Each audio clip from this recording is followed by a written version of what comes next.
السلام علیکم viewers, NAB نے شہباز فیملی کی 23 سے زائد جائیدادیں منجمد کرتے ہوئے ان کے خلاف ایک نئی انکوائری بھی شروع کر دی ہے۔ نیب کا کہنا ہے کہ شہباز فیملی کے خلاف ملنے والے ثبوت یہ یقین کرنے کے لیے معقول ہیں کہ شہباز شریف، سلمان شہباز اور حمزہ شہباز کرپشن کے جرائم اور کرپشن پریکٹسز میں ملوث تھے۔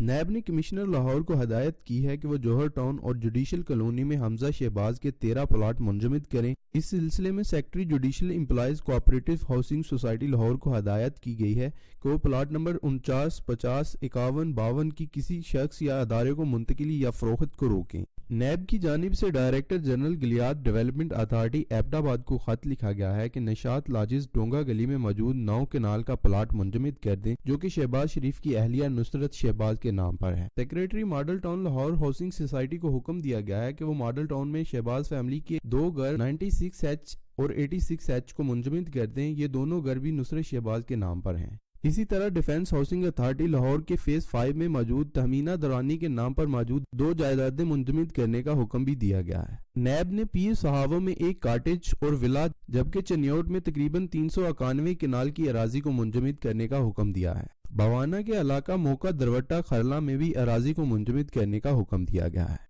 اس سے پہلے نیب لاہور نے شہباز فیملی کی مختلف انڈسٹریز کو منجمد کرنے کا حکم دیا تھا، جن میں Chiniot power limited, Ramzan energy limited, Al-Arabia sugar mills, crystal plastic private limited, Sharif dairy farms private limited اور شریف پولٹری فارمز شامل ہیں۔ نیب کی جانب سے شہباز فیملی کی جائیدادیں منجمد کرنے کے حالیہ احکامات آئندہ 15 روز کے لیے برقرار رہیں گے، جس کے دوران نیب ان کی تصدیق کے لیے متعلقہ احتساب عدالت میں درخواست دائر کرے گا، اور ساتھ ہی یہ بھی کہا گیا ہے کہ کوئی بھی محکمہ شہباز فیملی کی جائیدادیں فروخت یا منتقل کرنے کا مجاز نہیں ہوگا۔ نیب کی جانب سے 6 احکامات جاری کیے گئے ہیں۔ ہر ایک میں شہباز شریف، حمزہ شہباز اور سلمان شہباز کی الگ الگ جائیدادوں کا ذکر کیا گیا۔